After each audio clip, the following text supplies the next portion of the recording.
Well, let's go ahead. Let's get week 9 get up and going.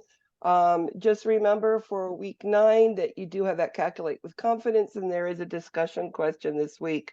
Remember to make sure that you either listen to the reviews or you go to the reviews, okay? As I said, mine is Tuesday, 4 p.m., and usually by 6 o'clock it's already posted. So you'll have it pretty quick. So let's go ahead and go with our PowerPoint for today. So it's an interesting class, neuromuscular, and then it's going to be musculoskeletal and then neuromuscular. And some, again, different sort of things that you haven't heard of, putting names to it, and going from there. So if we look at these pictures tell a lot of stories just by looking at them.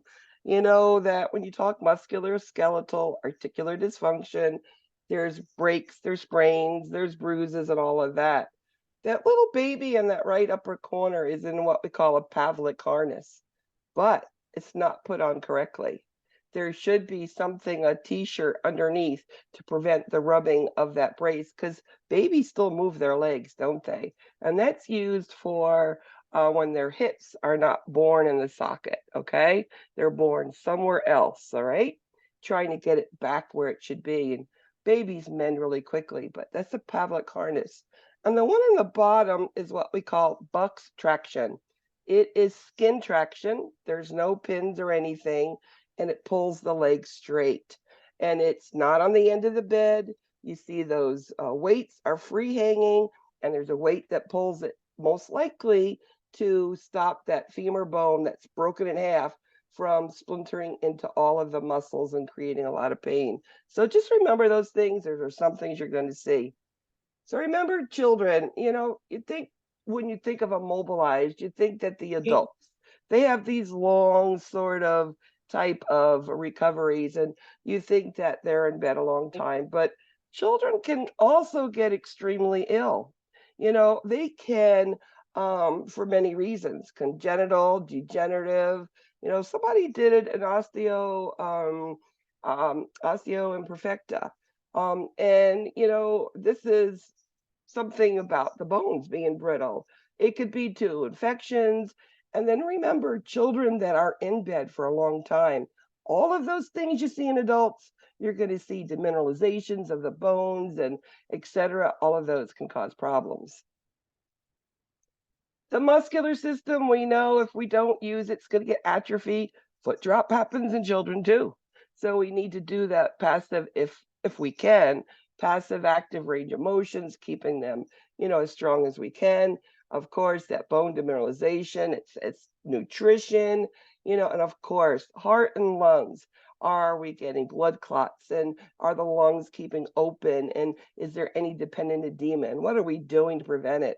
All the things we do with the adults. We're going to do that physical therapy, turn, position, cough, deep breathe, all of that stuff. Now, put a kid in bed, can't move for whatever reason. Usually it's something like a fractured femur, or maybe even a really bad accident with a fractured pelvis, or maybe it's one of those drownings where they're having respiratory issues like crazy, but they're still alert. Well, know that putting anybody in a room by themselves a long period of time can create a lot of anxiety, right? I wouldn't want to be stuck in a room like that. So what do these children start to feel? They're frustrated. They do not like other people waiting on them. They want to get up, get out, and do what they want when they want to do it, right? So that helplessness. And again, that creates a little bit of aggression and anxiety. Younger children, of course, they'll go into that regression, start sucking the thumb, being incontinent, etc., using a bottle where they haven't used that in years. Children are also somebody that we have to consider the family. Most children have a brother or sister at home, or if not, a niece or a nephew, somebody. Remember that family needs as much support as does that child in the hospital. I used to always send things like If I was making bows for the little girl, I knew she had a sister or a niece at home, I would send one home to that girl. Or when possible, can this girl write a card? Can she color a picture? Something to send home to show that child that she's doing okay. I mean, COVID created a unbelievable amount of, things like we needed to send things home to those brothers and sisters because it can get to be very difficult. I can't see them. Yes, we have FaceTime today, but even families weren't let in on many times. Many times when you have all of a sudden a child who's now it's progressive, it's something that you're going to be in and out of the hospital with. Um, I know at the hospital I worked at, every single area had a support group. The cardiac, the newborn ICU, the PD ICU, the neuro floor, the endocrine floor, the GI floor, the respiratory floor had family groups, and they would meet to share what each other was going through. And some of them found resources that even we in the hospital didn't see. So it's really a great sharing. It's great. The kids need it, and so do parents. Now, traumatic injuries could be all different things. We have muscles, tendons, and bones, ligaments, and all of these things can happen just by running, walking, and chewing gum, right? Like some people. Or it could be that child is up and out and run because younger children don't stretch before they go out in the backyard, do they? And they just go out there and they could trip and fall and hurt themselves. Well, contusions in themselves is not a big deal. It's an ecchymotic area. It's black and blue. It's bruised. Be careful. Sometimes these bruises underneath are compressing nerves and compressing blood supply. Especially if we see a crush injury with it. Make sure that we're always, even with contusions, checking distal pulses because it could be a very silent swelling in there that we don't see externally, and it could create, no blood supply, and no blood supply equals death of tissue. Now, dislocation, something that I've seen a lot. In children, I think the nursemaid elbow is a big one, where the elbow, by just swinging them around, a little 2 or 3-year-old, you're having fun, auntie's here and swing around, all of a sudden that arm don't move and it's hanging to the side and it hurts. It's just the tendons are so soft that they've popped and now the elbow is dislocated. It's a click in and it's done, but it does take a physician or physician assistant practitioner to be able to stick it back in there. What about those Downs children? They're both very hypotonic, right? They put their both legs, feet behind their heads. They are so flexible. Problem with even encouraging that child to do that, if it pops out, remember that is stretching nerves, stretching blood supply, and it can cause loss of blood supply and cause death to the head of the femur. And then it's creating hip, replacements, etc. We know dislocation. I think the worst one I've ever seen is an ankle.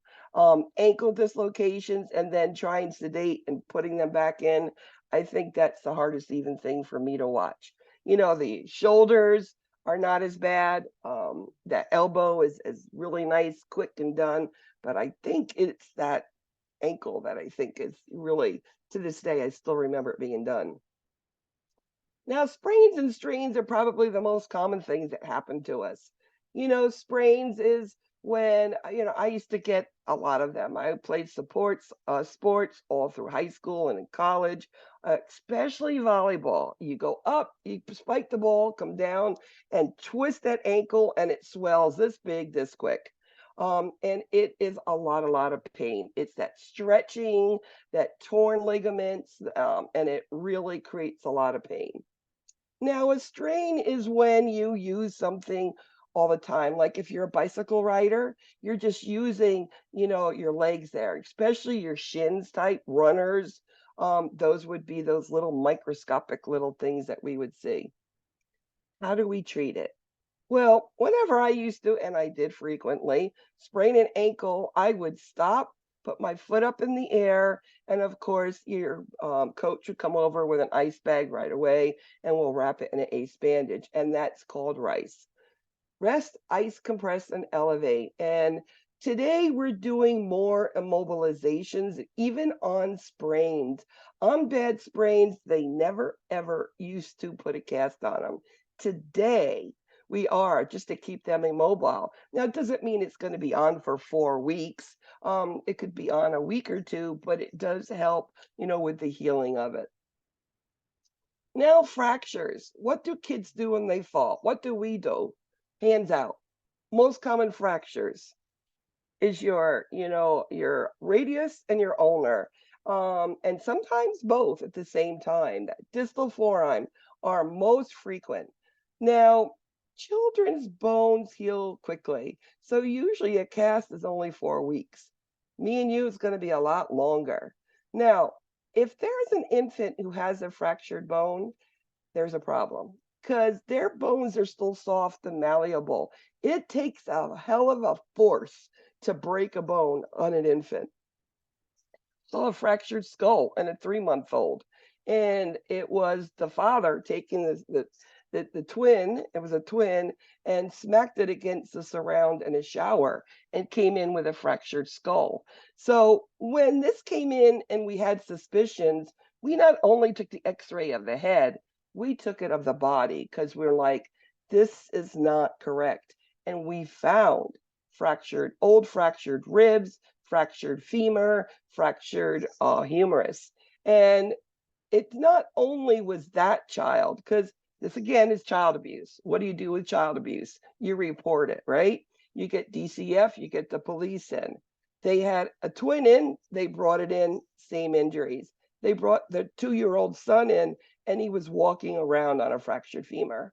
Well, today these children are safe. The father's no longer in their life. He's where he needs to be. But again, it was because it was a fracture in an infant. There's no reason for it. They're just too soft. They're bones. It's hard to break. Now, there's all types of breaks. We have the normal one. You fall down, you crack your bone, and no bone comes through. Simple. Closed. That's it. Now, open is also called compound.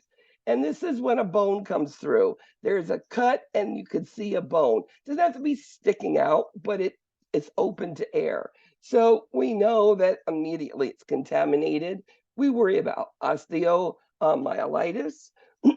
And this child is going to need a minimum of a dose of IV antibiotics, if not more. And usually when they're open, they'll go to this OR and they'll open it up, clean it out. Sometimes there's pins, depending where it is, and then close it up and get, a couple of days of IV antibiotics. And then, of course, take that home with them. Complicated is like a rib fracture that goes through the liver, through the lung.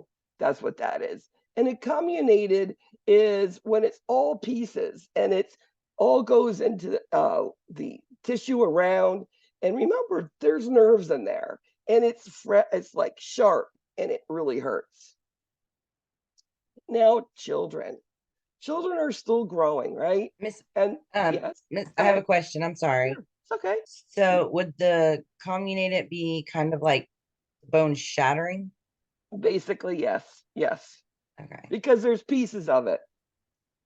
I Okay. mean, it shatters whether it was trauma or not. Some bones do, depending on conditions, can shatter easier. But yes, there's pieces, shattered bones somewhere.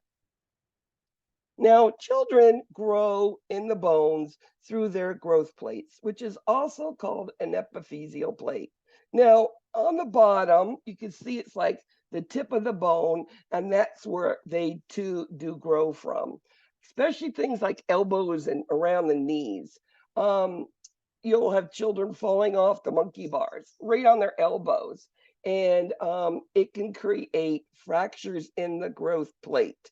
Now, if this is not done properly, which means surgery, open reduction, internal fixation, getting that growth plate perfectly where it needs to be, the arm could be crooked or shorter than the other one. So growth plate injuries are our most concern. This one definitely will have to have surgery. Bones that are just cracked, they can just get a cast on it, but they'll do surgery, open reduction, internal fixation on all growth plate fractures. Now, I mentioned that, infants, they heal quickly. Look how quickly we can heal a bone in the neonatal period. That's the first, month of life, right? And then up into infant, it's maybe 3 weeks as it goes. So they heal quick if their bones break, like a fractured clavicle on birth. We can get them healed up pretty quickly because that's their bones. Now, as we get older, it's a little longer, but a young child, summer break starts, he breaks his bones, bilateral fractures of the wrist, right first day of vacation. Well, at least it's only going to be about 4 weeks, and the kid's going to have a little bit of time to play at the end and go to camp or whatever, right? But as you get older, look how much longer it takes. And for you and me, it's going to take at least 3 months for our bones to heal. It's just part of what bones are and the way that they heal. So you get a kid in, let's say they have a swollen wrist and limited movement, and they tell you it hurts. All of the neurovascular signs are good because that's very important distally, checking capillary refill of the fingers, making sure do they feel their fingers, checking radial pulse, all of those things you'll do. Absolutely. That's part of assessment. So what we'll do is an x-ray. Now, what I always did with children is I let them see the fractured bone. And that makes it real to them. Yes, it is fracture. And then I could teach them how to care for it when they go home because now they understand. Even 3 and 4-year-old children, full understanding of what that fractured bone, right? Now, again, history. It's not only the parent's history. That kid, I want to sort of talk to him about, you tell me what happened here. Again, always protect the child.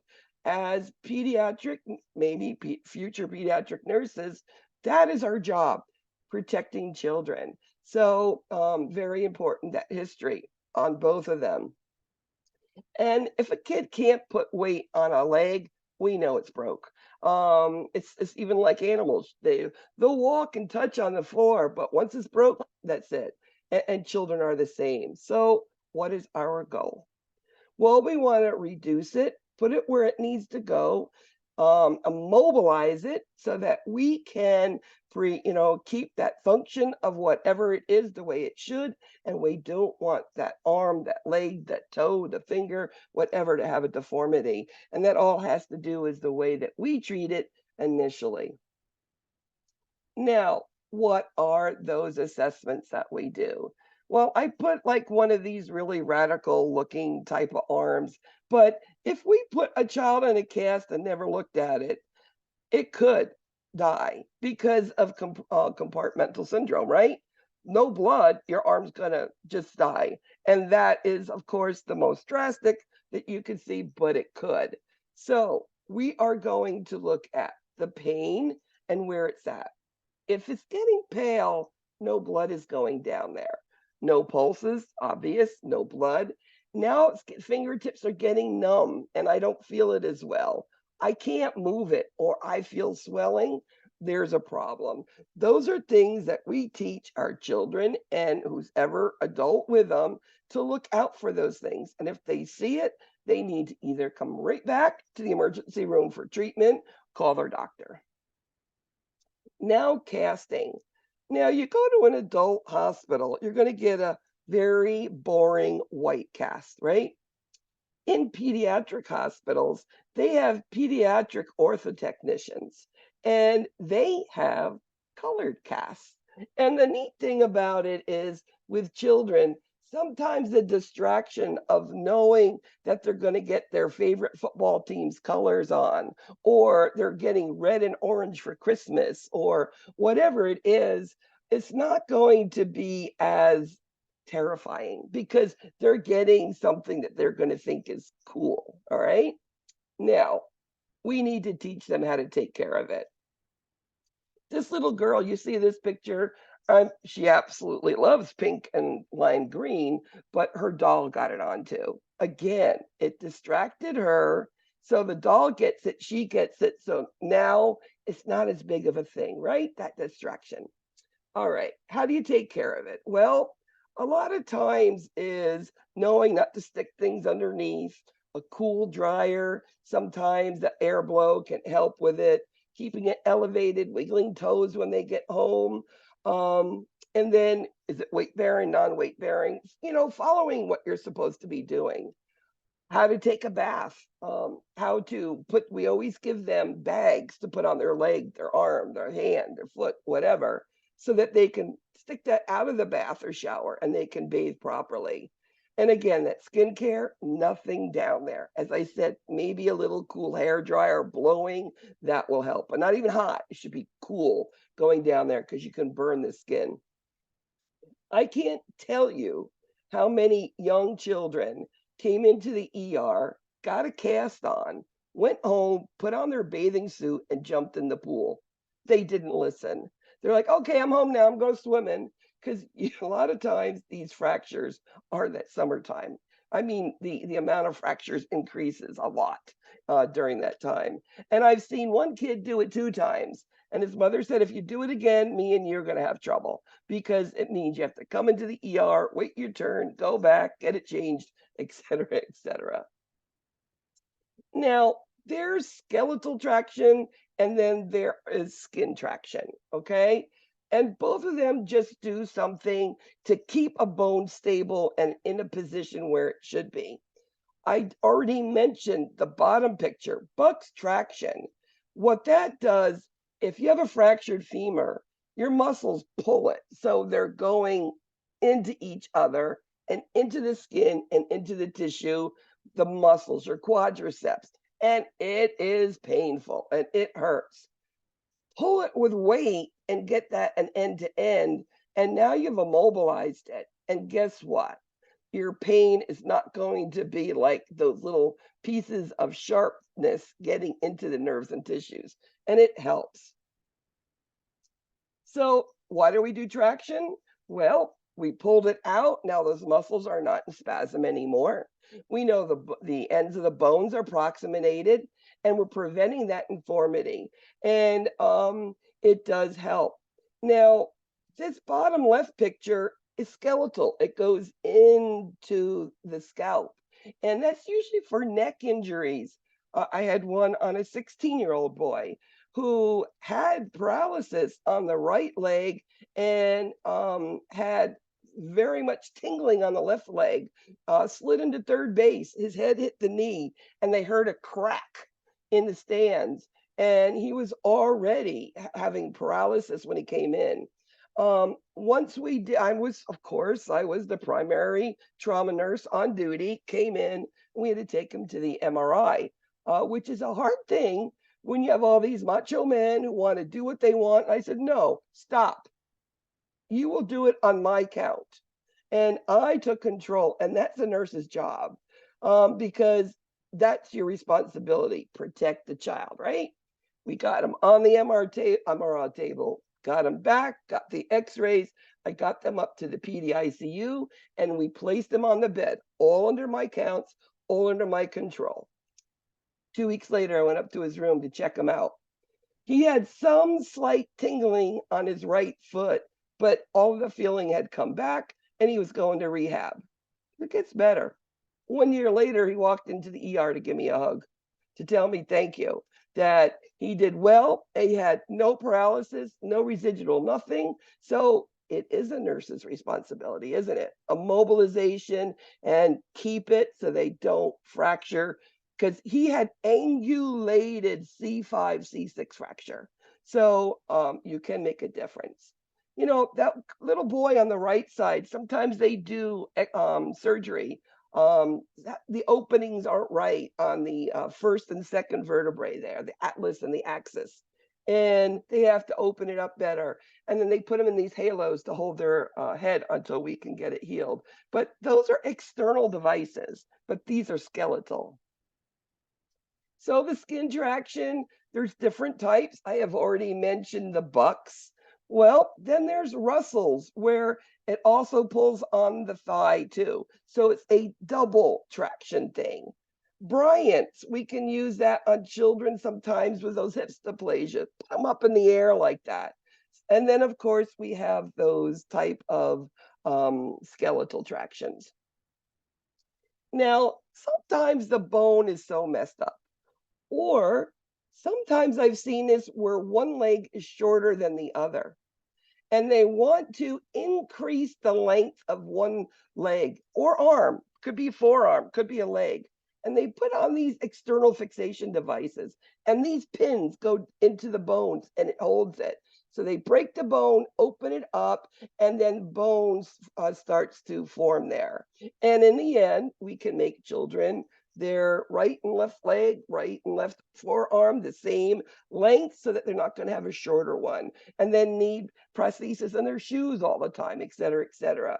So job with this stuff is all infection control. Good pin care, right? You've got pins going directly in a bone. And they usually have the patient, they teach them how to unscrew something or screw something in, a quarter turn, one turn, every day, every 2 days, whatever. But it does work. It looks horrible and painful. It is at first, but in the end, it's the outcome. Now, amputation can happen or they can be born with it. I had one little girl who I knew from a friend who's born without the fibula, born with a tibia, but no fibula. And there's nothing they could do. So they had to amputate her. So she had an amputated leg and she had a prosthesis.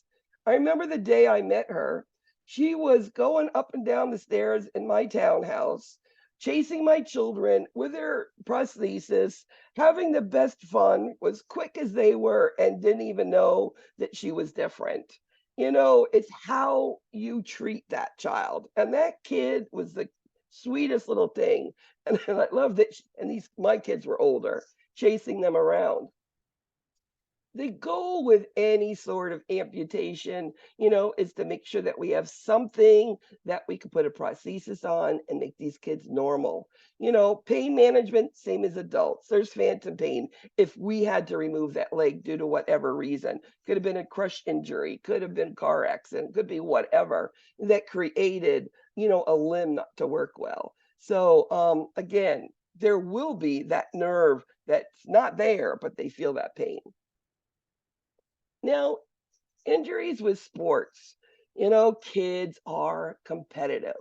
They love to win. I mean, from the get go, I win, I win. No, Nana, I win. I'm like, no, I win. No, I won. All right. Well, it's good for children. We know. We know that children will try their best. The goal of sports is let them go, let them do what they want, making sure that they're in a supervised activity. If they're going to be playing, one of these rough and tumble football, soccer, whatever of it, that they do stretch and have proper equipment on. And always with any sports is that overload injuries, especially if we get into things like gymnastics, that you're doing these repetitive things, bicycling. And kids get into those stuff today. I have a BMX track right down the street from me, and the kids are all over the place, pumping real hard. And again, that's overload. There's your overuse, same sort of thing as overload. We know it is, they just doing things, training to try to be the best. And sometimes they're little mini little micro things, and it ends up creating those stress fractures, et cetera, et cetera. Now, developmental dysplasia of the hip. This is the Pavlik harness that I showed you on that first slide. And you can see it should be born with the head of the femur into the socket, but with it, it's on top. Okay, so look what the leg does. It pulls up. So the leg where the hip dysplasia is going to be shorter, right? That's one of the symptoms we see. And it is congenital. And a lot of times your mom had it, your uncle had it, and therefore, the child gets it, especially if they're a girl. Now, we're going to have that short leg. That we've already said. But the gluteal folds, because that hip being up higher, it's going to be one higher than the other too. The butt cheeks, look at them, one's higher than the other. You're going to see the positive ortolani, positive Barlow's. You're going to hear the clicking. Why do you think that physicians, pediatricians on first visit take the knees and put them up and down and backwards? It's they're checking for that clicking. They're checking for that hip dysplasia. So what do we do? Well, as I said, now this is the way a Pavlik harness should look. You see there's a t-shirt underneath it, preventing that rubbing, against the skin, creating, blisters, because it can. Babies aren't just going to sit there normal. They get all excited and their legs go like this all the time. So we want to really, really be careful with it. So it causes the hip to abduct. Know that word. It's the abduction of the hip that Pavlik harness does. It forces slowly that hip socket to go back into the hip. Usually it works because we know we're see it at birth. It's within the first 2 weeks we know it. That harness is on and they heal really quick then, right? So hopefully. After that, sometimes you get this really difficult, stubborn hip dysplasia. We might put them, this is the one that gets the spica cast, which goes up to the hip, down to the knees with the stick in between. That's your spica cast that you may get, and that's going to be on again 4, 6, 8 weeks, depending till we get there. And then if we let it go further, those tendons are so stiff, they can't be stretched. There's no amount of exercise to put it back. They have to do surgery and they cut the tendons to relax them to put it where it needs to be. Now, another thing that has to do, this is a congenital thing. Now, you don't need to know the 4 names, okay? I mean, you need to know Tapias vargus, Talpias vagus, Talpinus equinus, and Tapitas calcaneus. No, this is all together club foot. And it could be in, out, up, down, around. It could be all different ways. That's all that means, okay? So, how do we treat this? Well, again, they're born with it. We see it right away, what's going on. So we put them in casts. Now, didn't I tell you these children, 2 to 3 weeks, they heal in the neonatal? This is the first month of life, the first 28 days. This cast must be changed every week. That's how quick they heal. And they slowly, they straighten it up to where it needs to be. Okay? It's called the Ponseti method. Now, it must be done every week. And then as they get older, they need follow up to ensure that their feet are still growing the same way as they start to walk, etc. Now, as I said in the very beginning, a congenital thing that creates problems with bones, brittle bone, osteogenesis imperfecta. I received, I don't know who did it, but a really good project about OI on an older child. And it was interesting to see the older child's perspective of it, because many times I've seen a lot of infants, newborns with it, and I knew the care then. But this was a 4-year-old in a wheelchair who could get around. Of course, they're alert. It has nothing to do with their brains. What it is you could pick these children up and you could break their bone just by normal touch. So you have to be very careful with it. There's no cure. There's nothing we can do. It's supportive, basically. Our goal is to be able to have these children in a functional position to be able to sit in a wheelchair. And many of them have those electrical wheelchairs. I can tell you, working at a children's hospital, going to get lunch or whatever to the cafeteria, you'd see these children coming down the hall and they'd be going beep, beep, beep, beep, and they'd be zooming past you. And all you could do was smile because they're alert and they're mobile. And they were very, very happy because just what their bodies looks like does not tell you that their brains are fine. Most of them are absolutely normal children, but their bodies don't function the way they should. So Leaf calf birth disease. This is something, honestly, I think I had this at age 20, looking at this every time I teach it. It was painful hip that was hard to walk, especially earlier in the morning. And it is called aseptic necrosis of the femoral head. Usually it's your younger kids, okay? And more common in the boys. And for some reason, the circulation stops going to that femoral head, so it starts to die. So, as I said, you might see that limp, that pain or something where you didn't fall down. There wasn't sports, there wasn't something that created. But again, it is when you sit, then you get up, morning, get up, where you see them the worst.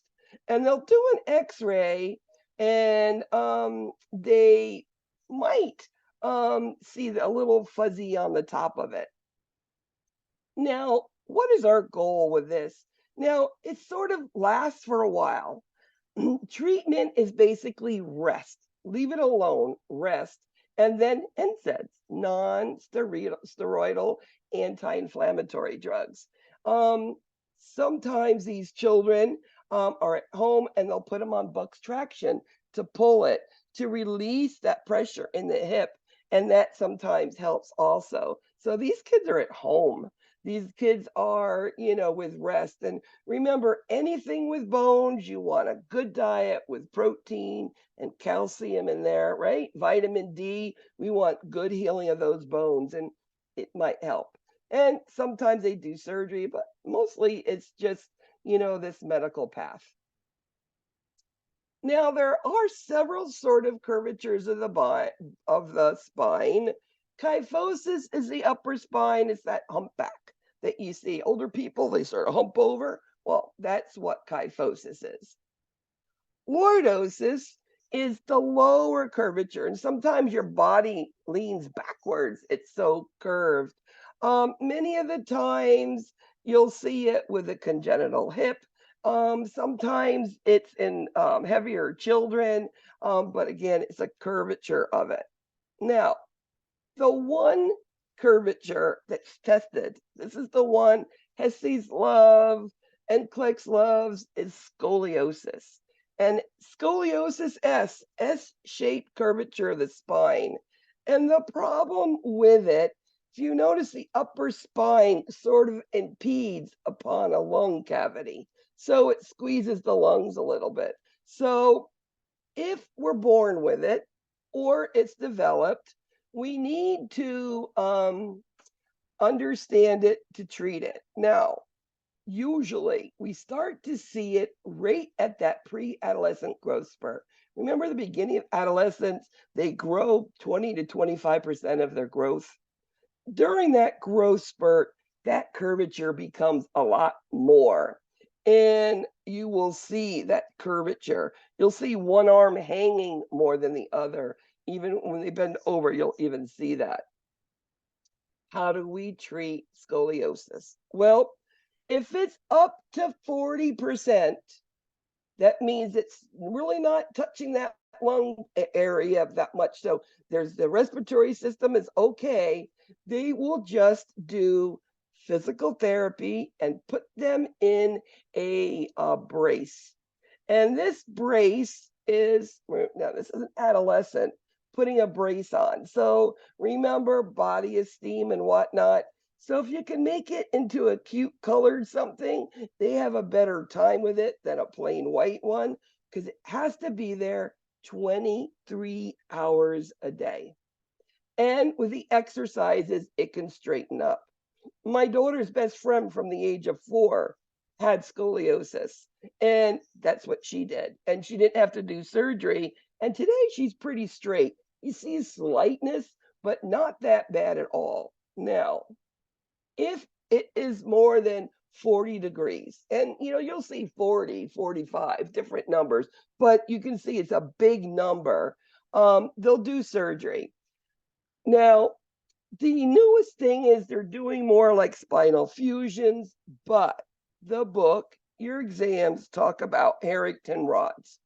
This is where they take this rod and connect it to either side of the spine to try to straighten it out. And these children are flat on their back after surgery or flat on their stomach after surgery. They have to keep that spine straight. So, postoperative nursing treatment, log rolling. Keep that back straight to keep those rods connected until they get really cemented in there. Now, osteomyelitis is when the bone gets infected. I put this picture down here because it could look as, like that, or many times it's a finger or a toe that kids are outside barefoot and all of a sudden their toe gets swollen and painful and red, and you're like, Well, usually it looks okay. It's a little uncomfortable. And then all of a sudden, these children, you start seeing them with fevers. Of course, you do a CBC, you see leukocytosis, elevated white count. Of course, there's an infection. It's usually staph in there. And, they look for the site. And here it is. It's the big toe's been bothering me. Well, they can do an x ray. It doesn't necessarily have to show it at first. But if they see the redness and swelling, they'll try to do some sort of aspirate and look for it to see what bacteria is there. And they do these bone scans. It's more of a nuclear scan that they do. So, what do they do? How do they treat this really bad infection of the bone? Well, these children need prolonged IV antibiotics.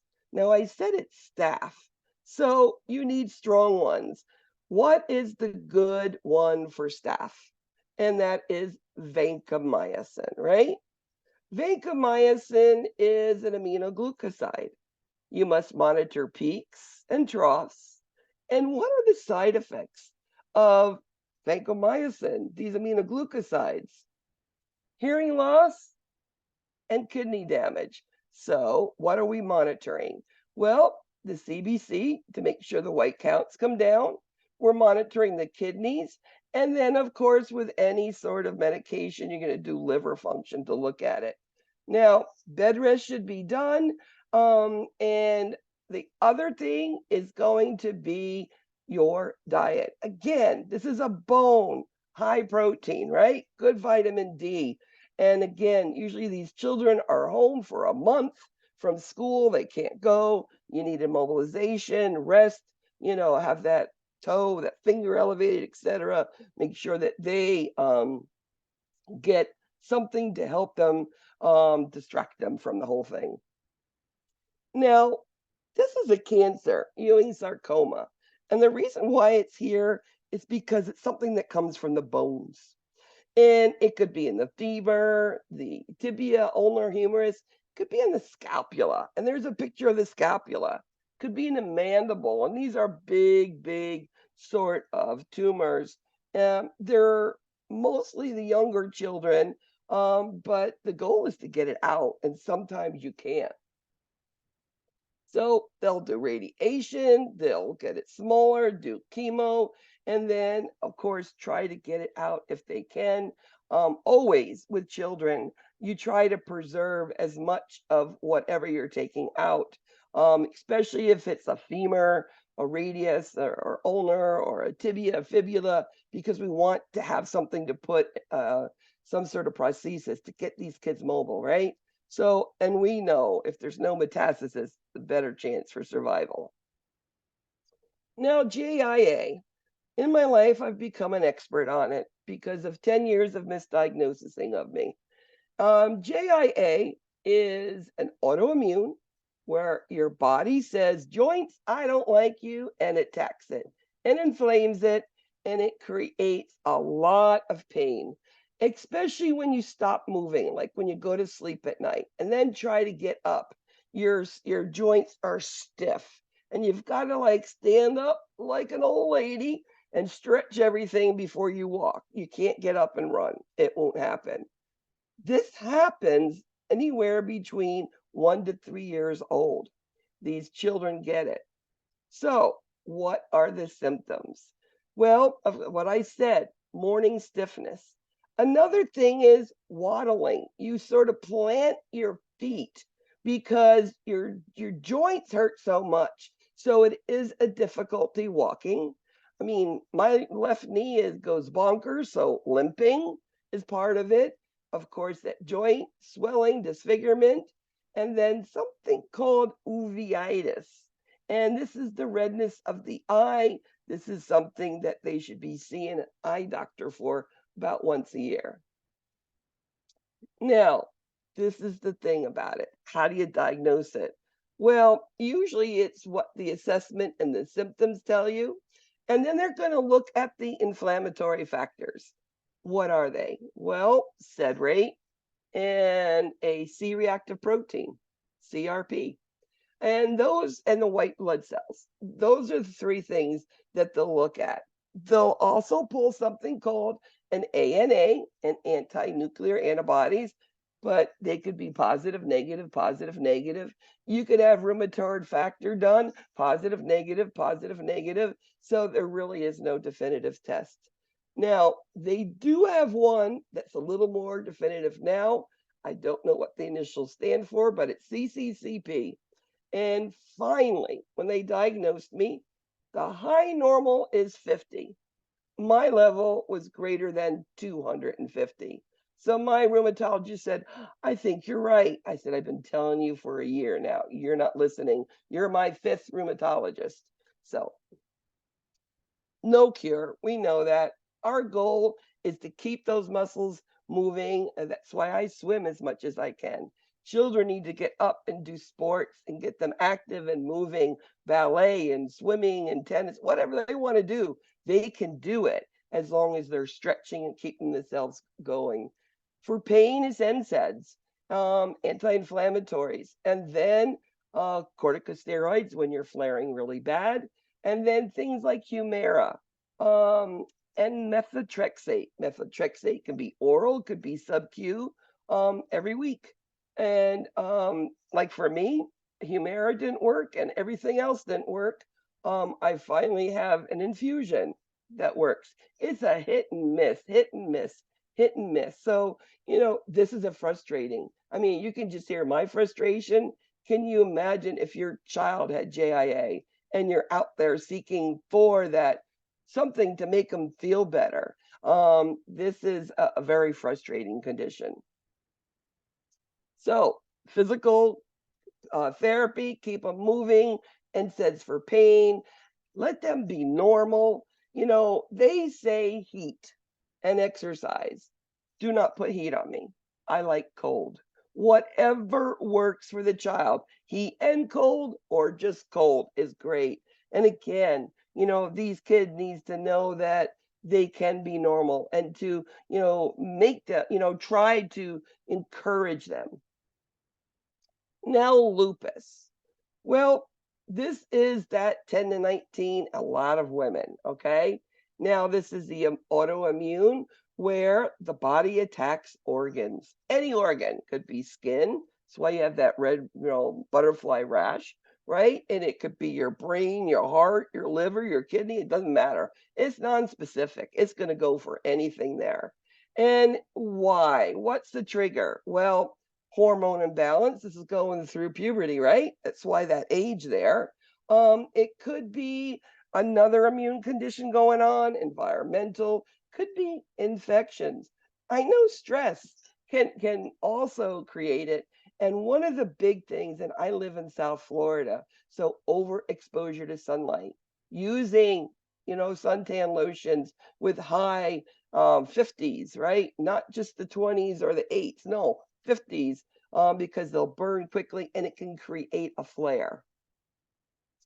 So, what do you see? What are those symptoms? What did they get there? Well, it could be the rash, but they're starting not feeling good. So, GI stuff, and a little bit are generalized, looking more to like arthritis, but really not knowing. But it gets to the point where now they're not thinking right, seizures. And then they start seeing the paralysis. And that's when they start coming in for the treatment. Something's not right here. Going to their doctors, going to the ERs. And then we see the pleurisy, the pericarditis. doing a urine and seeing the protein, now the kidneys are being damaged.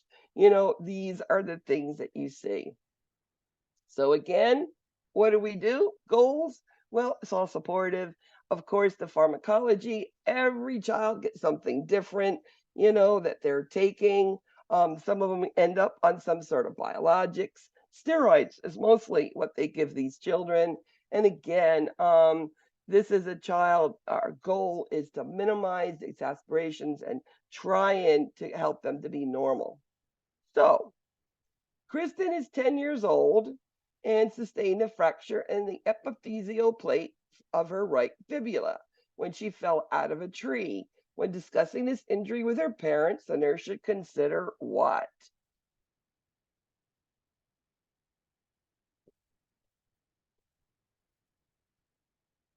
What is an epiphyseal plate? What's the other name for that? Growth plate. Is it B? It's a growth plate. Mama. When you have a fractured on the growth plate, it's not unusual. It's not inconsistent. It affects the growth. So bone growth can be affected. Remember, if we don't do an open reduction, internal fixation of that bone, it could be crooked or it's going to be shorter than the other leg or arm or whatever, okay? All right, neuromuscular, musculoskeletal. We're getting into some of these conditions like cerebral palsy. Now, cerebral palsy is something they don't really know why. They know that something happens. A lot of times, I've seen it with a hypoxic episode at birth, due to whatever reason. And this hypoxic episode created some damage in the brain, and it is permanent. There's nothing you can do to bring it back. All you can do is educate with all your therapy, speech, physical, occupational therapy, to try to have them to be the best that they possibly can be. You have some people with cerebral palsy that are professionals and do very well. And then you have those who can't walk, that are in wheelchairs, which are total care. So there's all different levels of it. And we know that some of these children can also have seizure disorder, something that affected the brain, right? So what do we see and what could cause it? Well, it could be gross abnormalities of the brain, could be an occlusion, it could be something to do with low birth weight. Remember, I've told you a little bit about, for instance, peritoneal dialysis cannot be done on a little child because too much turbulence in the brain, it causes brain bleeds, right? Called interventricular hemorrhages. Premature infants' vessels in their brain, sometimes noises or hitting their bed can create a bleed in their brain, and it could go from level 1 to 4. And I've seen kids have grade 4 bleeds who end up just be a little bit of attention deficit, and then I've seen them cerebral palsy. So it all depends. As I said, the anoxic, hypoxic episode, those things can occur also, can cause it.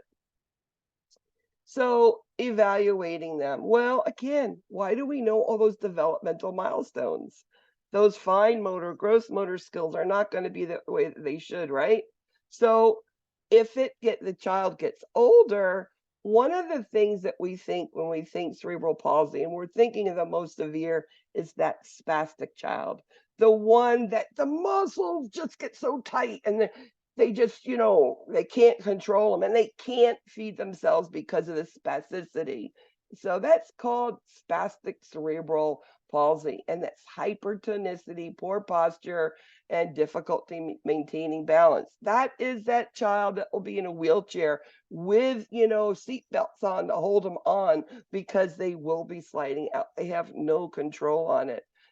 I worked and did clinicals for one of the Fortis places, and my little Jonathan is this little boy, and he knows who I am, and he knew I'd be coming, and when he sees me, His smile goes ear to ear, and his hand gets up and he gets so spastic because he knows I'm going to come over and I'm going to pinch his cheek and I'm going to give him a kiss. And he just knows that I'm coming and he knows who I am. And it's that excitement from it. Now, we do, cerebral palsy. How do we know? Well, we're going to do those neuroimagings and CAT scans and MRIs, and or also just for parents do that metabolic and genetic testing. Is it something that came that way? We don't know where all it comes from. So, as I said, what do you see? Well, delayed growth and fine motor skills. Absolutely. The muscles aren't going to work the way they should, so it's abnormal. Their muscle tone, it could be the spastic or it could be hypotonic. They're not going to be, sitting and relaxing the normal way. Their reflexes, they're not going to be responding like you. And many of these children are also averbals, that they can't talk.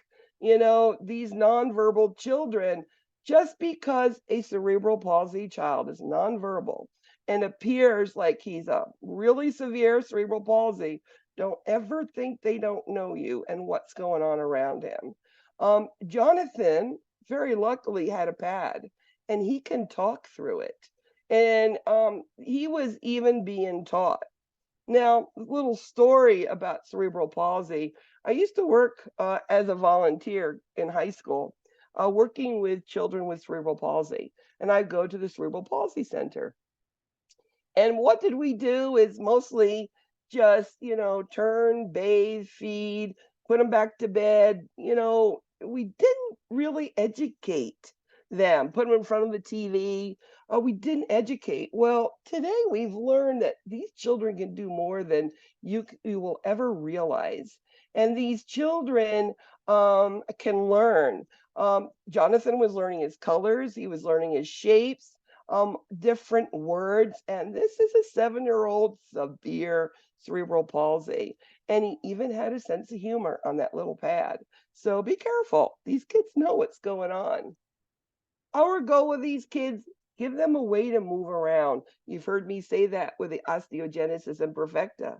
They're happy because they have a way to move around and be in, self-will, right? How can they talk? Jonathan had a pad, and let them do what they could do by themselves. I mean, that little boy down there has braces on his foot. He's on a bicycle, but he's able to move around and he is happy, right? We want to keep them, in the best of health as we can and give them the education. And once they meet those goals, go for some more. And they need to be around other children, whether they have cerebral palsy or not. They need to be in that mix. We're going to put ankle and foot bracelets. We're going to do surgeries. Jonathan had Botox injections for his spasticity. He also had that levodopa carbidopa we use for Parkinsonism, that shaking, right, that you can't control, used on him. It helped a little bit. And remember, most of these children, especially severe, have epilepsy. Remember things like phenytoin, dilantin causes hyperplasia of the gingival and the mouth. Make sure we brush their teeth good because it will get inflamed and they'll lose teeth, and we don't need to do that. And of course, as I said, therapies. Now, one of the things that we have to be aware about in these children is that, some of these children will do well. Some of these children, depends on their parents for their life. That they need to, a lifelong, where are they going to go? Where are they going to stay? And then how to take care of them, making sure that they know safety and, what they can do and how to give meds. And many of them are on G tubes because they can't eat. Jonathan can't eat either. And again, therapies. And remember those parents, they're working hard. Now, this is what we call a myelomeningocele.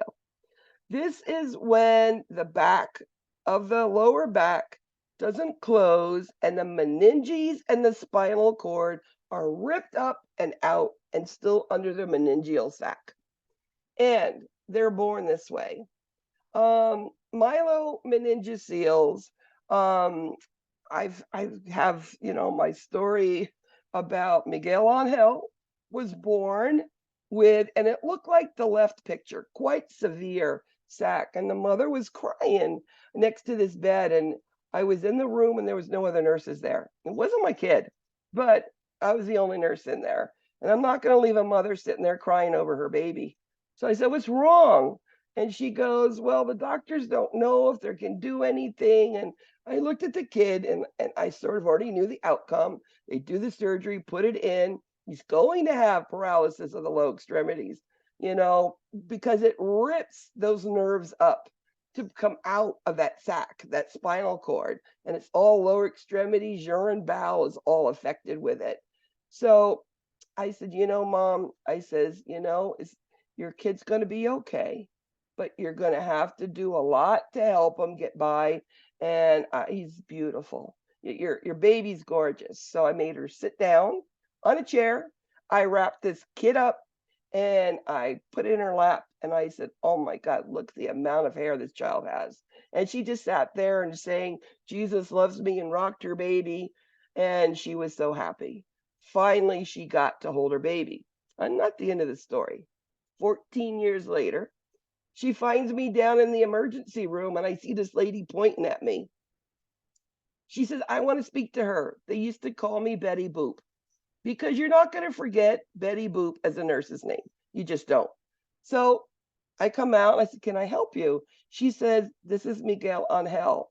And I saw him in a wheelchair and I said, "Oh my goodness, have you gotten big?" I don't know where my car keys are, but I knew who this kid was. She showed me her keychain, which had this plastic picture of me in there holding Miguel Angel. She had carried it for 14 years. This child is in regular school, mainstream school, smart as a whip, and had just gone to the 8th grade prom. And she wanted to thank me because everything I said came true, and he's everything she ever wanted. So remember, these kids, they're smart, but they've got issues. So what is our problem? Why does it happen? Well, it could be diabetes, could be some vitamin, something. We're not really sure, but it happens really early in pregnancy. Now, as I said, this has ripped the nerves out.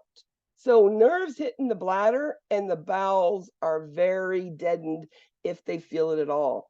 Many of these children end up getting catheterized every 4 hours because they can't even feel it, okay? From birth, we put these kids latex allergy because they're going to have multiple stuff going on their whole lives, okay?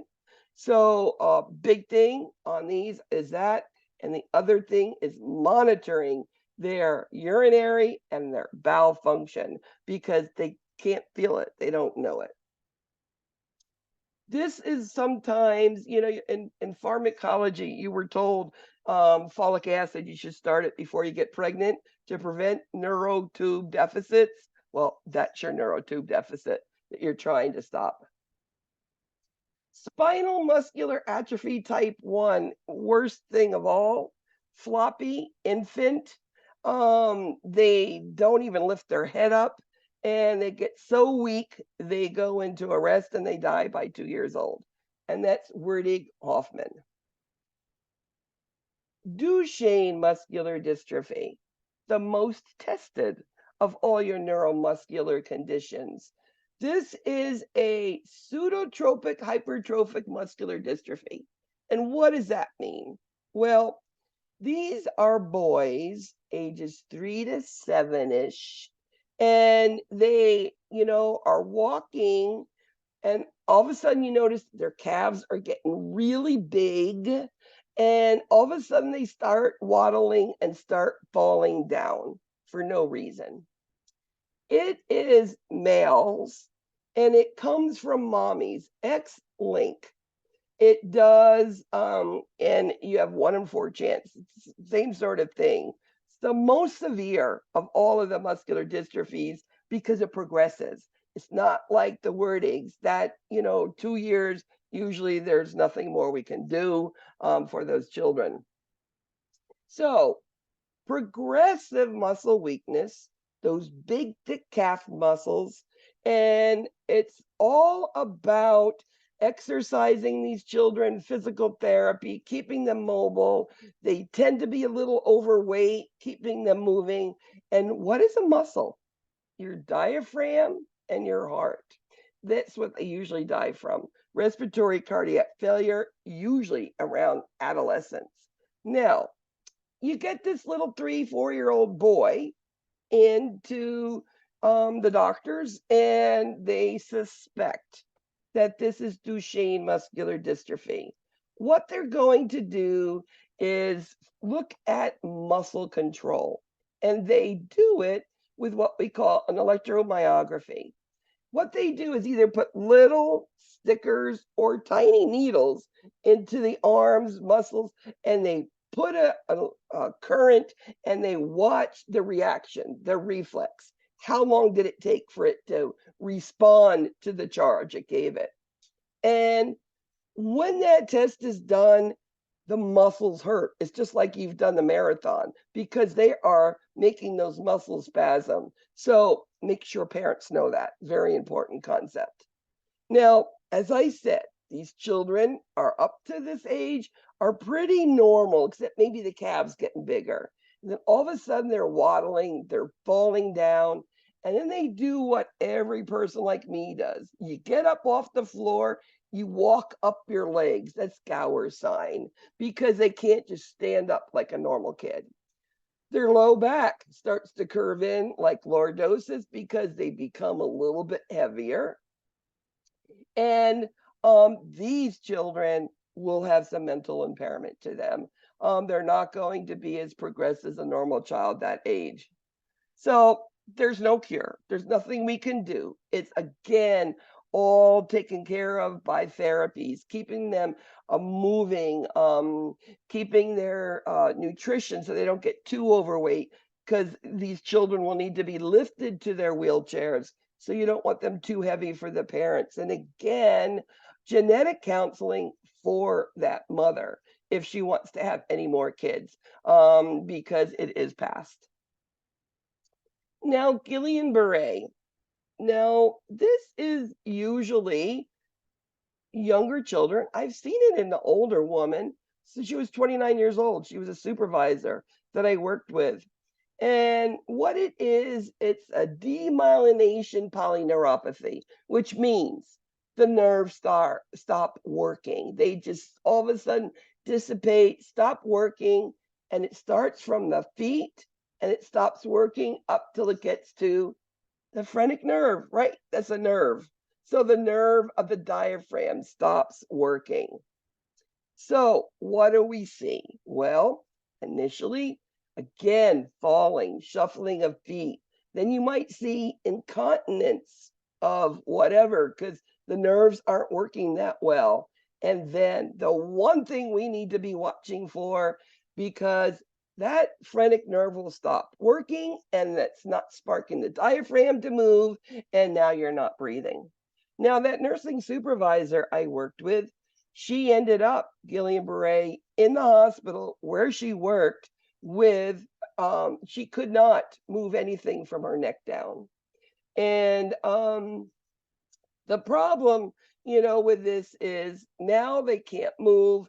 Now, this is a patient, a child that you have to do everything for. They're on a ventilator. Sometimes they end up with a trach, depending on how long it has to be there. And what do we do? Well, IVIG is the big one, and that plasmapheresis, maybe steroids. Maybe steroids is given to it. They think maybe it's due to a viral infection that they had a couple of weeks before, another one of those things. And our goal here is to keep the lungs moving, to prevent contractions. So it's past the physical therapy, et cetera, et cetera. When we see this turn around, all of a sudden it starts from the feet and works up to the diaphragm. When it goes away, all of a sudden you'll see this child start breathing over the ventilator. So if it's set for 12 breaths a minute, all of a sudden you're seeing 16, 18, 20. You're like, oh, look, they're coming back. And then it goes back down. And depending on how long they were out, and paralyzed, depending on how much therapy they're going to need to come back. Now, many times we, step on that rusty needle, right? Tetanus. Well, tetanus is pretty well wiped out in the country, but it's still possible to get. It's still there. Tetanus, what it is the all the upper muscles here spasm and tighten up, and then they squeeze and close the airway. Okay? Tetanus is you've got a cut, it wasn't washed, you're not up to date on your tetanus vaccine, and it ends up starting out with just starting with some tenderness, some jaw ache, and then all of a sudden you get these spasms, the mouth, you can't hardly open it, and then it gets to the point where you can't swallow, and then your respiratory muscles are gone. Now, very serious. This is an extremely ill child, extremely ill. This child, you need to be given the tetanus vaccine. To be able, you're going to put it in the wound. You're going to be cleaning the wound, and you're going to be given this tetanus vaccine to them. And we're going to have them on a ventilator, and of course, all the things to do with an immobilized child. Usually, because this is severe type of muscle just tightness, they're going to be put on a really good muscle relaxant. We usually paralyze these children so that they can't feel these sort of things, okay? So, how do we treat these things? Well, whenever you get a wound from soil, from something, always make sure you wash soap and water, clean it, maybe put a little antibiotic ointment on it, and that's what you should be able to do. It can be due to many, many different things, but that tetanus immunoglobulin should be given, and they'll give boosters at these times too. And many times they'll even go in around it when it's fresh. So again, these children are sick, out. We're going to be monitoring intake, output, muscle relaxant, sedated, and if they last up to a couple days, they'll come back. But again, very sick. Now, many wives' tales have you with children that are constipated infants to give a little bit of honey to. Should never give honey. Books say different things. One says 1 year, one says 2 year. I don't give any honey till they're older, period, because I'm just so scared of it. Because we don't know what sort of process that honey went through. Did we buy the honey on the side of the road? Did we buy it? How old is it, etc. And if it's in your pantry, how long has it been there? So it's that Karo syrup, honey, we do not give it. Again, this is another life-threatening respiratory paralysis. Okay, and it starts with vomiting and the weakness, etc., and then the headaches, and then it starts. So again, IV botulism, we give respiratory support. I mean, whenever a child is, complete care, always nutrition we're going to watch for. Now, spinal cord injuries. You heard me talk about my kid, the 16-year-old, and my biggest thing with that kid was that immobilization of that spine, and that's your number one priority all the time. Sometimes it could be motor vehicle sports. Well, of course, slid into third base. By the way, he was safe, I found out. It could be pulling that head out during delivery could cause it. And how about that car accident, coup de cas? Back and forth, the head can cause neck injuries.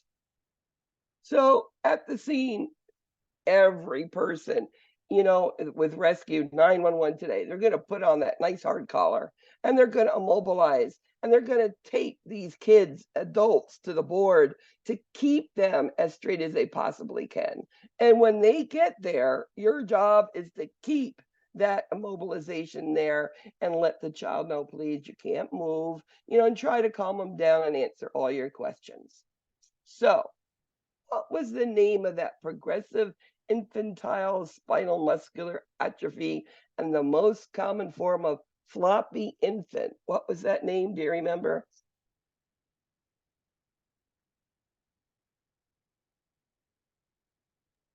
Oh, let's see. A lot of stuff, a lot of stuff today. So we have a cahoots. It's only 30 of them. We're going to go through it today. It's got some good stuff. Who wants to win today? Besides Kirk. You know, Kirk always wants to win. Paul does too.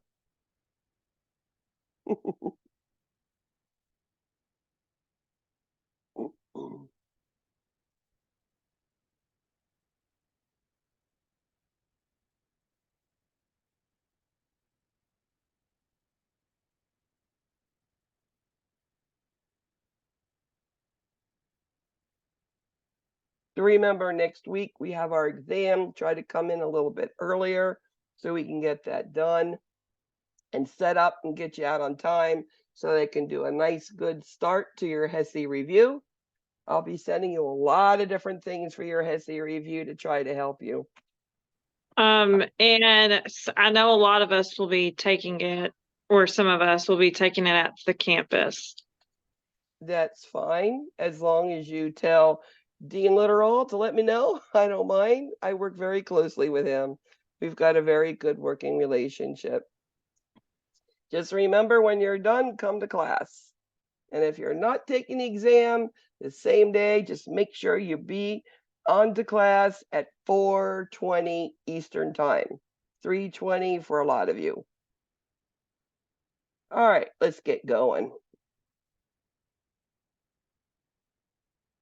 Musculoskeletal neuromuscular dysfunction, a whole bunch of stuff. A multi. What is the priority for a nurse to assess following a CAST application? You know what's great about children's? We have yellow, pink, blue, green, army, rainbow, red, orange. The colors are incredible. And the guys don't mind putting different colors on casts, which is awesome. You're going to monitor everything, right? There's the 6 Ps. Always know that there's 6 of them. What should the nurse monitor after a soft tissue injury? Could be a bruising. What did I tell you to worry about?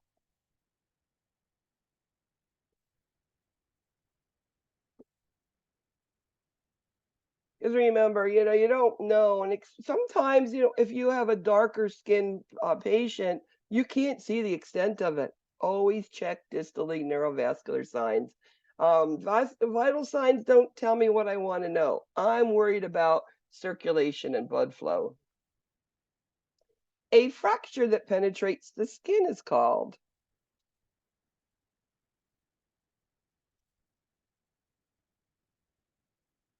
So we have one that doesn't, and we have one that does, and then we have different sort of breaks here.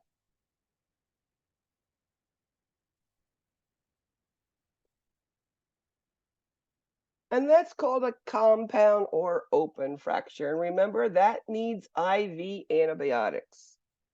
What is the priority nursing care for a child with a compound fracture?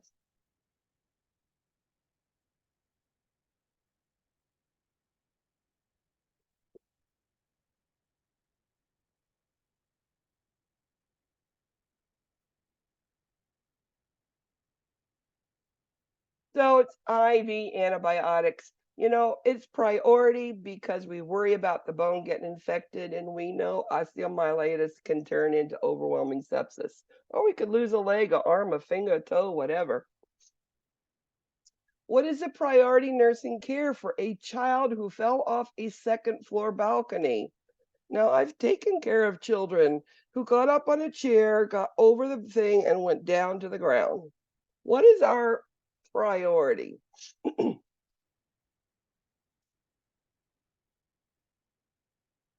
Kids do the darndest things for sure. But again, with anything, it's always that immobilization of that spine. Be careful. You could have a story like I have, where I saved a kid's mobility because I was a pain in the butt to everybody.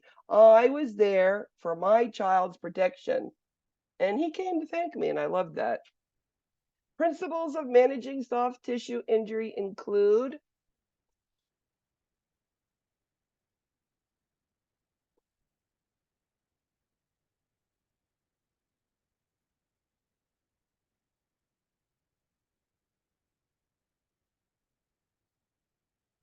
Always rice. Number one, rest it, ice it, compress it, elevate it. And those are those keys there that we do.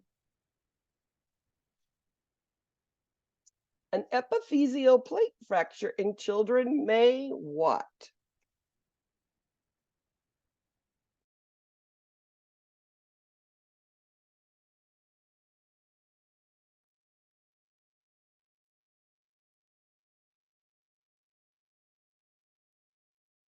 So remember, epiphyseal plate, other word is the growth plate. We know if it's not fixed correctly, you'll be crooked or short.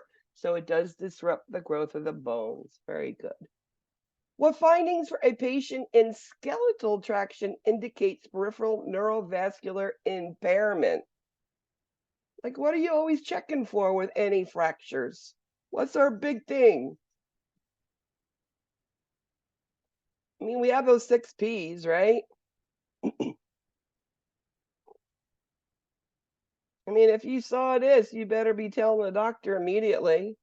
And that means there's no pulse, there's no blood flow. This leg, this toe, this arm, this finger's going to die. So we need to do something. Very good.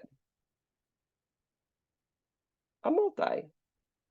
How should the nurse care for the skeletal traction for a child with a fractured femur?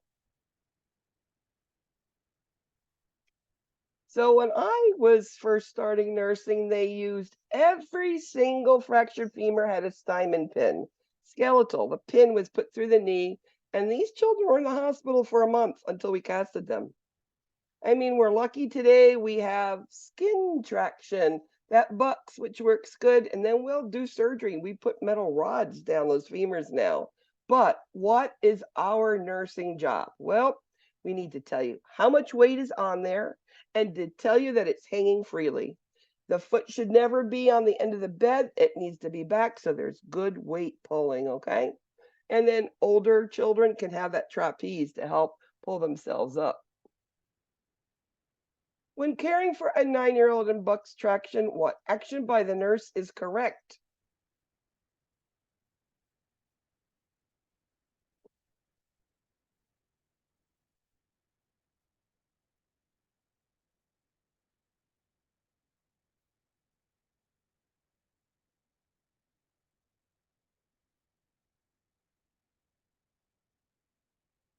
So we don't want anybody to touch anything about anything. Leave it alone. We and the mother too can see, are those toes pink, right? If it's on the femur and there's pulses there, we want to make sure the blood flow is there. That's our major priority. A multi. What assessment indicates an infant has developmental dysplasia of hip?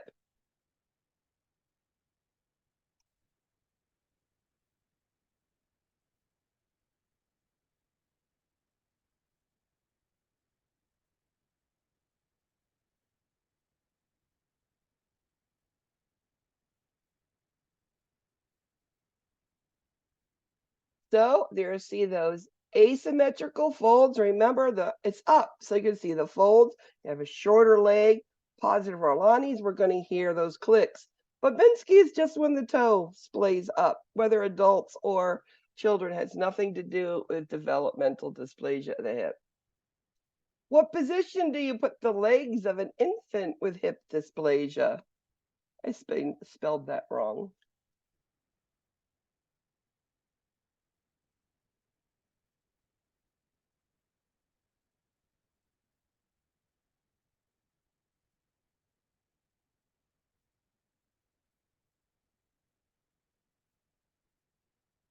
It's abduction, not add, it's an abduction. That one you need to know. What statement by parents indicate more teaching regarding their 2-year-old infant with club foot? So what did I tell you about club feet? How do we treat it? How do we treat it? What do we do?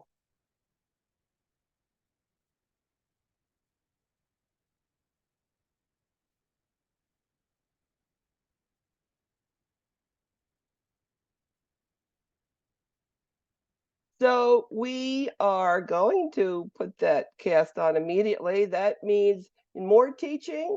That means I need to bring my baby there in 1 month. No, you need to take them every week, okay? And as I said, starting immediately, they do it because that's when the bones are so soft that they'll be compliant and they'll, be able to bend better. And then they will need follow up, make sure that their feet are okay until they're grown. A multi.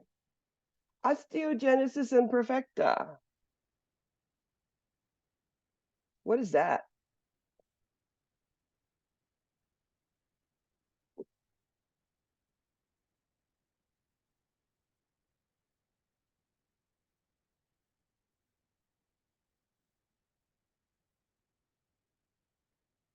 Now, one thing I can tell you is many a parent has been accused of child abuse until their children were diagnosed with osteogenesis imperfecta because the amount of broken bones. Believe it or not, I saw a documentary on it. I love documentaries. Remember, their bones are crooked, it's big, brittle bone, and you're not going to do physical therapy on this child. Little minimal touch can cause broken bones. So aggressive? Absolutely not. It's like Mr. Glass on that one movie. Yes. What is pathological cause of leg calf birth disease? Yes, very, very much so, Kirk.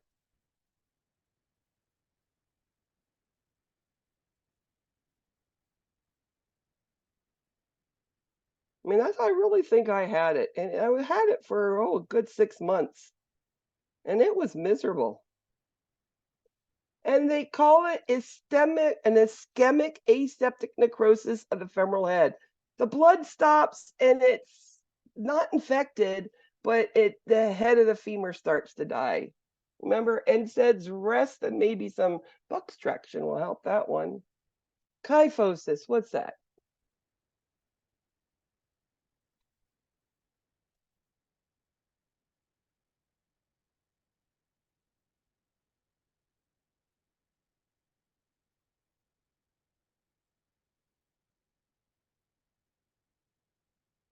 And that's your humpback. That's the upper one. Usually you see your elderly people that have that humpback.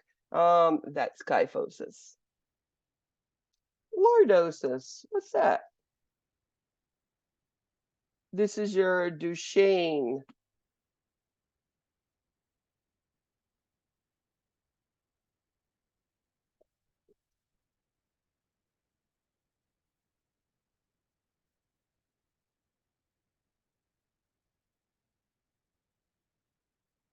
Again, that's the inward curvature, lumbar spine. Sometimes they even point backwards with it. Scoliosis is what?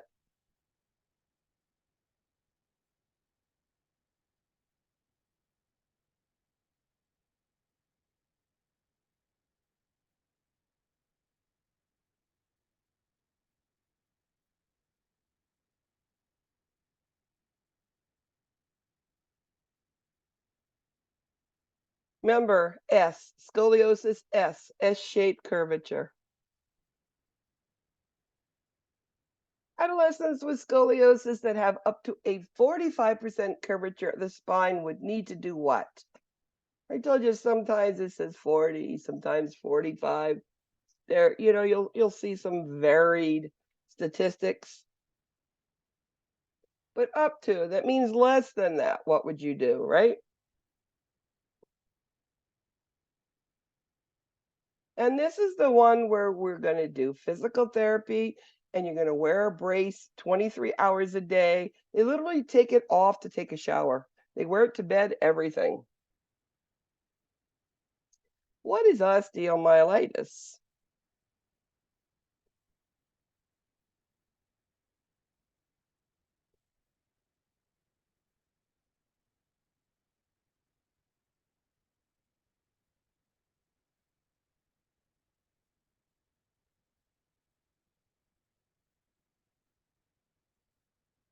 And it's basically an infection, inflammation of the bone. Goals for juvenile idiopathic arthritis includes, remember, JIA, the old JRA, juvenile rheumatoid arthritis is now that. And remember, it's the body immunosuppressed attacking its own joints. So when your joints are being, attacked, what's your concern? And again, that's just to keep that joint pain as minimal as possible and keep that swelling down. There's many ways to do it. It's that exercise, it's NSAIDs, it's heat, it's cold, whatever that child likes. A multi. What might you anticipate for a child diagnosed with JIA?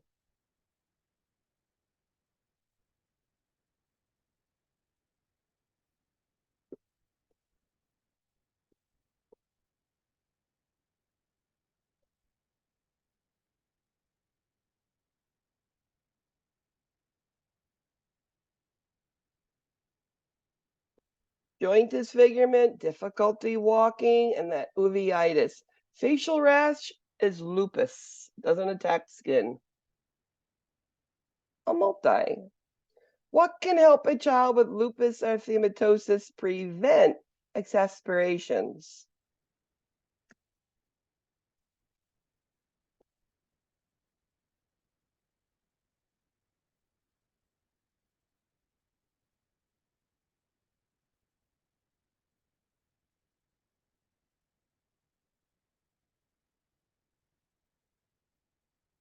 So this is sunlight based, all of this. So sunscreen, decrease exposure. And this is something that you are going to be getting prophylactic antibiotics for just as protection. It's nothing to do with diet. What organs can lupus affect?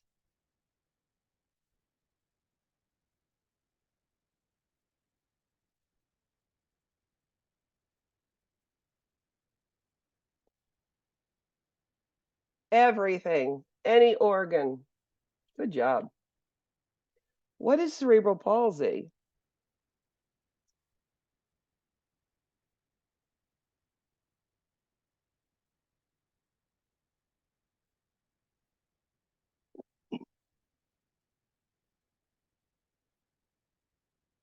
Remember, cerebral brain, the way it works, and synapse, it doesn't synapse properly. Wrong functions are set. So you're not going to be moving your body. The coordination, it's not going to be there the way that you really want it. A myelomeningocele. What is that? That was Miguel Angel.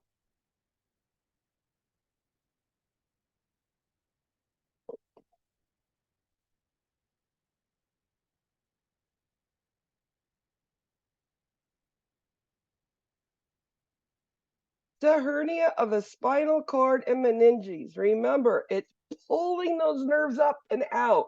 So it's ripping them from the lower extremities. That's why you have that deficit in the lowers. Infants with myelomeningocele demonstrate what?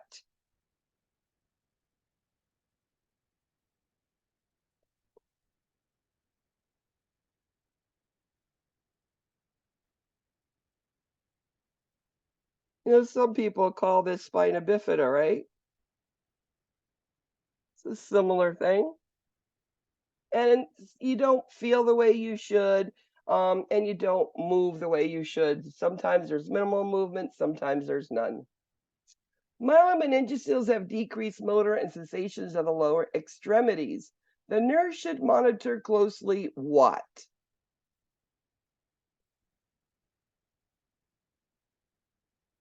So there's decreased motor and sensations on the lower side. What are you going to worry about?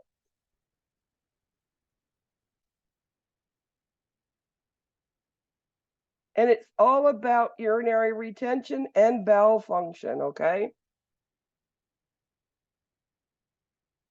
A key feature of Duchenne muscular dystrophy is what? Boys ages 3 to 7, progressive. They're doing all right, and all of a sudden these kids are falling down. And it is that progressive muscle wasting to the point where they're on wheelchairs and then their muscle, their diaphragm, and their heart stop working. And that's where they usually die in adolescence. What is one of the procedures that a child with possible Duchenne's may need to diagnose this condition? You have a 4-year-old kid who's starting to fall. No reason. What's going on? This is one of the things that they do, to test. What's going on here?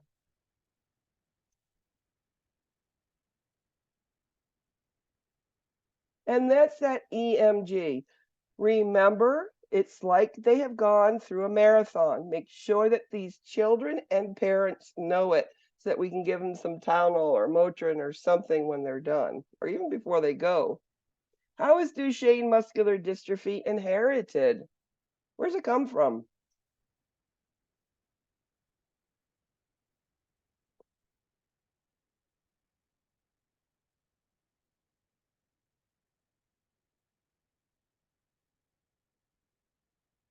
It's the X-linked recessive from mommy.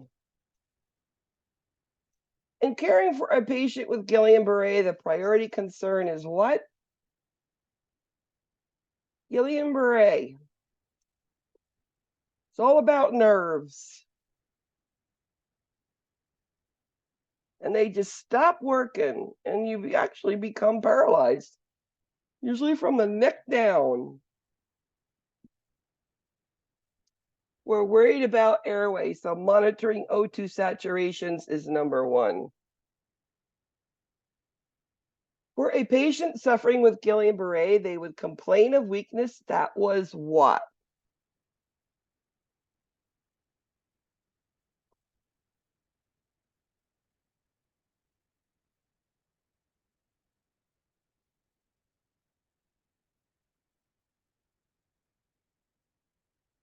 As I was telling you, Guillain-Barré starts with the shuffling of the feet and falling, then it goes up, then it affects the urine, the bowel, and it's ascending, as it's called.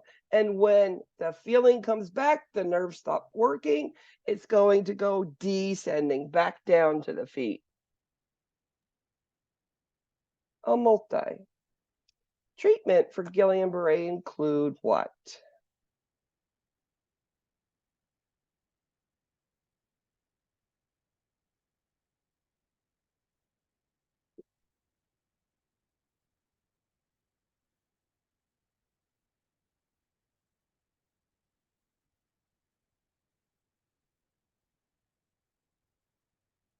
IVIG and respiratory. Remember, Guillain-Barré, you give IVIG. It's from a viral condition. It's not an infection. Heparin is not treatment for Guillain-Barré. It might be given for prevention of blood clots, but it's not treatment for Guillain-Barré. What type of cerebral palsy causes hypertonicity and poor fine gross motor skills? What is it called? I mentioned it.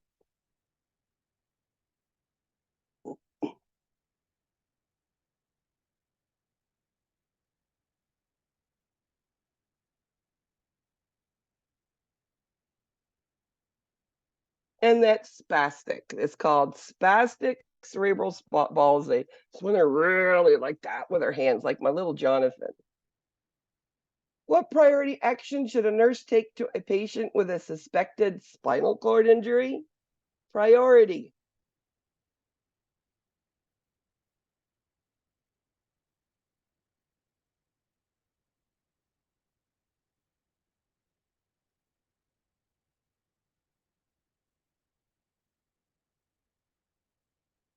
Immobilization of that spine. Good job. You are listening good.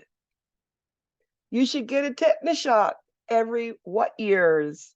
This has changed 3 times since I became a nurse. Or maybe it's 4. Now we know if you have an injury, you need a booster. It doesn't matter how many years. That's, one of the things. But every what year should you take it? It's 10 years now. It used to be every other year, then every 5 years. Now it's every 10 years, and they do the diphtheria with tetanus now. They give you both now when you take it. What is a symptom of tetanus? What's the biggest concern? It's just stepping on a nail and you just got a boo-boo, right? I got a sore that hurts. No, it's a lot more than that.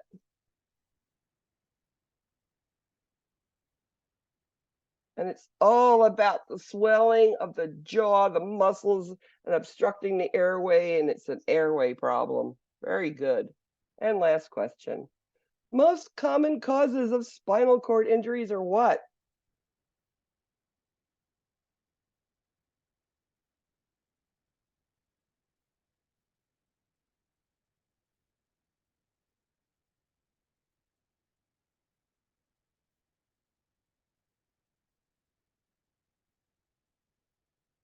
Accidents, motor vehicle, right? Always going to put motor vehicle there. Driving or sports. Yes, they are. Very good, guys.